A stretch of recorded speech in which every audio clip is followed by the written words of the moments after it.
hello student बहुते आमाक ए नोटिसखन send करि आसिला तुमालोकर काइলৈ metric परीक्षार्थीসকলৰ বাবে Assam state school education border পৰা तुमालोকক এটা নোটিস দিছে আৰু এই নোটিসটো तुमालोকক কি কৈছে বহুতো ষ্টুডেন্টে আমাক খুদি আছিল তো যাৰ কাৰণে तुमालोকৰ বাবে এই ভিডিওটো লৈ আহিছো তো तुमालोকক এই নোটিসত আসলতে কি কৈছে তো तुमालोকে জানি থোৱাটো অত্যন্ত জৰুৰী কিয়নো तुमालोকৰ কাইলৈ পৰীক্ষা আছে তো কাইলৈ পৰীক্ষাত কিন্তু तुमालोকৰ প্ৰবলেম হ'ব পাৰে যদি तुमालोকে এই কথাখিনি নাজানা তো ছাত্ৰ-ছাত্ৰীসকল নোটিসটো মই তেনেকে লাইন বাই লাইন নপঢ়ু তো তোমালোকে এই নোটিসৰ মেইন মোটিভ এটাই হেতু তোমালোকক জনাই দিছে যে তোমালোকৰ মেট্ৰিক পৰীক্ষা আগতে 9:30 ৰ পৰা তোমালোকৰ পৰীক্ষা ষ্টাৰ্ট হৈছিলে তো তোমালোকৰ কাইলৈৰ পৰা মেট্ৰিক পৰীক্ষা তোমালোকৰ পৰীক্ষা কেন্দ্ৰত তোমালোকে 8:30 am পুৱাকৈ নিজৰ পৰীক্ষা কেন্দ্ৰত প্ৰৱেশ কৰিব লাগিব আৰু নিজৰ আহনত উপস্থিত থাকিব লাগিব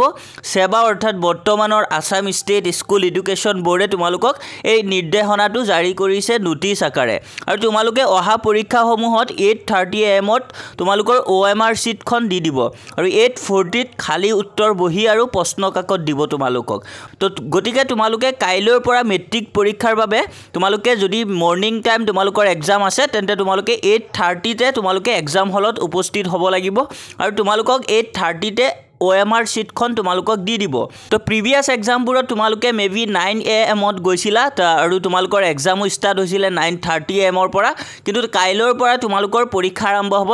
8:30 am ৰ পৰা তো তোমালোকে পৰীক্ষা কেন্দ্ৰত উপস্থিত হ'ব লাগিব 8:30 am ত তো ইম্পৰ্টেন্ট নোটিস হয় তোমালোকে যিসকলে জনা নাই তোমালোকে